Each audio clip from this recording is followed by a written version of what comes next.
On travaille sur ce projet depuis 2008. Donc ça fait quasiment une demi-carrière. Donc ça fait longtemps qu'on travaille dessus. Donc on sera très content de voir le satellite lancé. Et ça sera un peu stressant le premier jour ou deux, d'être sûr que par contre ça c'est le parti un peu... Voilà. Mais non, on sera très content quand ça soit enfin lancé. Oui. Météo France, sa vocation, on étudie le changement climatique, c'est une des thématiques très importantes pour nous.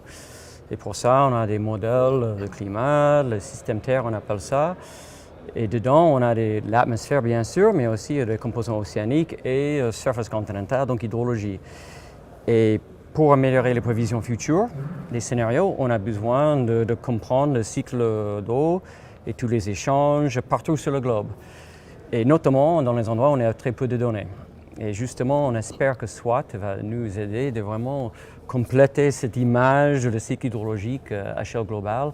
Et avec ça, on peut améliorer notre compréhension, mais après les prévisions. Donc ça, c'est vraiment l'objectif de mieux prévoir l'évolution de ressources futures par exemple pour le GIEC, pour les rapports des GIEC, etc. Enfin, un des intérêts des mesures satellitaires qui vont être faites, c'est plus, alors par rapport à Météo France, c'est plus par rapport à l'océanographie. C'est-à-dire qu'il y a énormément de mesures de haute résolution sur l'océan. Et ça, ce sont des mesures qui vont pouvoir directement être intégrées dans la chaîne de prévision du temps de tous les jours. Donc ça, c'est quand même quelque chose c'est un apport qui est assez conséquent. Et c'est vrai qu'en particulier, plus par rapport à nos activités qui sont liées à l'hydrologie continentale, on attend des mesures aussi haute résolution sur les rivières, sur les lacs, ce sont des objets qu'on essaye d'étudier, on essaye de faire de la modélisation numérique dessus. Et voilà, donc avoir déjà des données haute résolution, c'est quelque chose d'assez excitant, c'est nouveau. Maintenant, on espère que la qualité sera au rendez-vous. Enfin, il y a beaucoup de challenges derrière, mais c'est vrai que c'est un intérêt fort pour nous. On travaille pas mal de temps sur le cycle hydrologique, les fleuves et les lacs. Et c'est vrai, c'est assez nouveau dans le sens où on est peut-être en retard par rapport avec les sciences océanographie. Ces gens-là, ils travaillent avec des données satellites depuis longtemps et nous, en hydrologie, jusque maintenant, on était très limités. Et donc pour nous, c'est vraiment, on va voir des choses dans les endroits où il n'y a pas d'observation. Donc on pense qu'on va découvrir des choses. Donc par exemple dans les zones de Sibérie où il y a très peu d'observations, etc. Et ça, c'est les endroits les plus touchés par le changement climatique. Donc c'est vraiment très important pour nous de voir ça.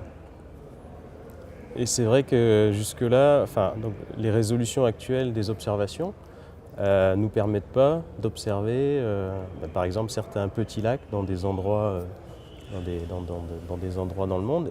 Et donc on va avoir accès à cette information. Donc déjà essayer de quantifier le nombre de réservoirs, le nombre de lacs. Et ensuite, comment est-ce qu'on intègre ça dans nos travaux? Donc ça, c'est une autre question. Mais déjà, pouvoir les observer, je pense que c'est une grande avancée. Je parle de Sibérie, mais évidemment, il y a des autres endroits.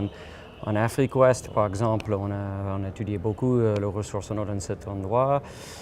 Et malgré tout, il n'y a pas beaucoup d'observations. Donc il y a des défis alimentaires, changement climatique, stabilité population, il y a plein de choses. Donc en fait, c'est à la fois scientifique et aussi on espère que notre recherche peut vraiment contribuer aux aspects, on dit decision makers, voilà, donc même la politique de certaines régions. Imagine dans des pays où la ressource en eau est limitée, observer l'eau disponible dans tel ou tel pays le long d'un fleuve et comment est-ce que les populations peuvent accéder à cette ressource, c'est aussi politiquement très stratégique.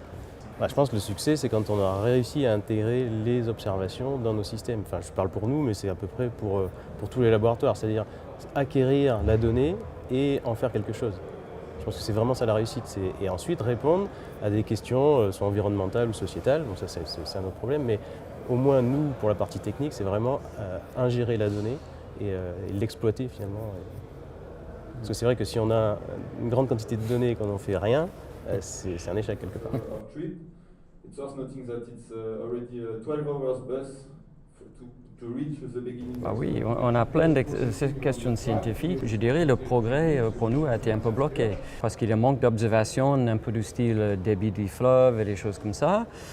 Et dans les années récentes, ironiquement, il y a moins et moins d'observations dans le sens global. Et c'est vrai, c'est assez urgent d'avoir des mesures. Et donc, non, on va voir des choses dans les endroits où on n'était jamais capable de mesurer ou regarder des fonctionnements hydrologiques. Non, pour nous, c'est très intéressant. Ouais. Et puis c'est quand même un aboutissement, parce qu'après plus de 10 ans de travaux, même si on ne travaille pas que sur ce sujet-là, on arrive quand même à une échéance où là on va voir le projet se concrétiser avec le satellite en orbite, l'acquisition de données, l'exploitation, tout ça. Donc c'est quand même... l'eau, oui, moi l'eau en particulier, c'est le milieu, mon milieu privilégié, on va dire. C'est assez facile. Plus sur les aspects environnementaux en général, je dirais. Voilà. Tourner vers les éléments naturels, le vent, lié à la voile, des choses comme ça, mais l'eau en particulier. Et donc, un peu naturellement, j'ai été amené à travailler plus sur les surfaces continentales, des choses, Et donc, travailler sur la ressource en eau, c'est quelque chose après qui s'inscrit dans les thèmes aussi importants de nos jours, quoi. Donc, ça s'est fait un peu naturellement. Depuis que j'avais 7 ans, j'ai envie d'étudier météorologie et hydrologie. Donc là, je suis toujours intéressé de comprendre comment ça se passe, les nuages, la pluie, comment l'eau il va jusqu'au fleuve. Et donc, donc c'est vraiment le métier que j'ai choisi depuis longtemps. Et donc, donc c'est vraiment un intérêt personnel. Donc, voilà.